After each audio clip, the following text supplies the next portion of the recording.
different. So I have read quite a few books and articles regarding the carbon storage of the capacity of the trees.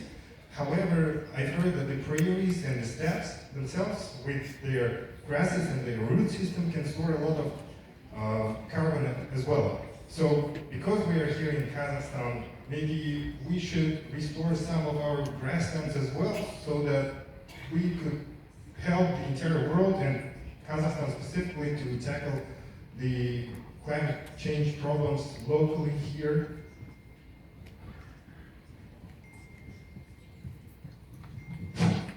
Yes, thank you for the question. Of course, we call it sequestration. Of course, capturing the carbon from the atmosphere by the trees and the grasses. It will help, but will not be enough, because the quantity of the carbon emission is so huge. We cannot just rely on the sequestration. We have to go beyond sequestration.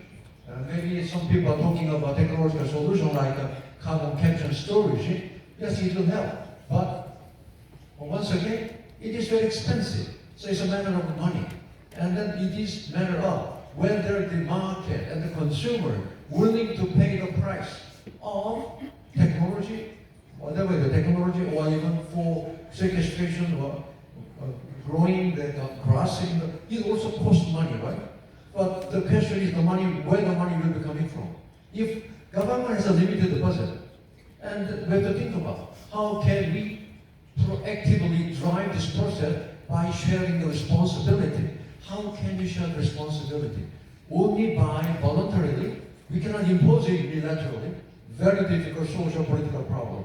So I'm proposing voluntary market where people choose to share responsibility, because there are hundreds of young generation frustrated that there is no option for them to make a choice to share responsibility. So we should give them the choice.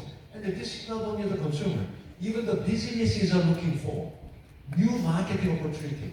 When they say that my product is carbon free, it will sell better in the market in the future, because consumers are looking for carbon free product. So there is a kind of change of preferences of the consumers.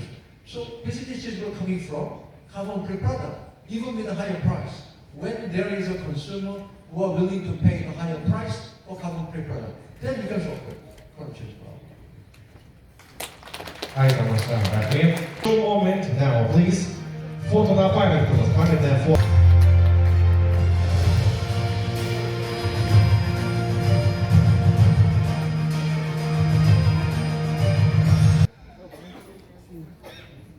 Обращаю внимание на наших гостей. Очень точные, уместные, содержательные вопросы, которые имеют место быть. Спасибо большое, что вы действительно очень активно и плодотворно участвуете в сегодняшнем дне. Ну а мы идем дальше. Мы продолжаем наш фестиваль и с радостью переходим к следующей захватывающей теме. Будущие работы, как искусственный интеллект изменит наши профессии и создаст новые. Это невероятно актуальный и очень важный вопрос, ведь технологии, в частности искусственный интеллект, сейчас имеет место быть, и она везде. Уже сегодня начинают менять ландшафт многих профессий. Именно сейчас нужен эксперт, который поможет разобраться в этих сложных, но и захватывающих процессах. Позвольте представить нашего следующего спикера. Он буквально минут назад здесь уже был у нас. Мистер Гарри Болс. Эксперт в мире по будущему труда карьерам, председатель направления будущей работы в университете сингулярности и автор мирового бестселлера The Next Rules of Work. Под ваши аплодисменты просим. Аплодисменты Алина Абдрахманова. Просим вас. Добро пожаловать. Давайте еще раз дадим шоу и поддержим аплодисментами. Support, please. Dr. Bols, Kazakhstan'dan hoş geldiniz. Welcome to Kazakhstan.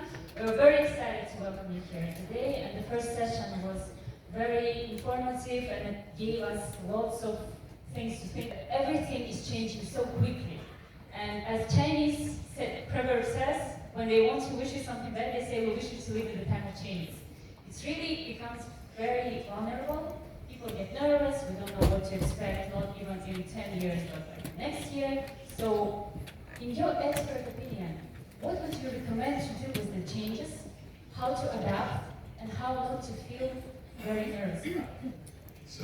So I don't know if I can help to erase all the nervousness, but I do want to offer a couple of thoughts about how we're seeing strategies developing for people to be able to deal with not just artificial intelligence and related technologies, but sort of exponential change, just really, really dramatic change.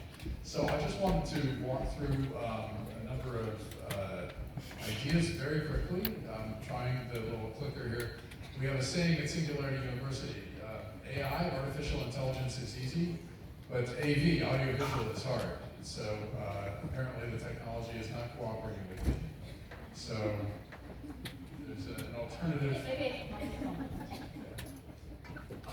right, thank you. Хорошо, просим наших специалистов-техников обеспечить нас кликером. Мы нуждаемся в кликере. Да.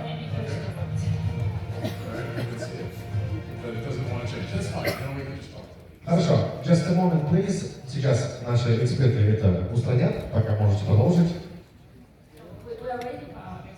Oh, that's okay. Well, we can just jump into it, and then if we get the slides, well, like I said, AV is hard. So, I don't think I'm the first one to tell you that the speed with which these different technologies is changing is accelerating. There's a new version of artificial intelligence software coming out pretty much every moment. This one's not working either, it's okay. No worries. Sometimes humans overcome the technologies, and sometimes the technologies overcome humans. It's okay. There we go.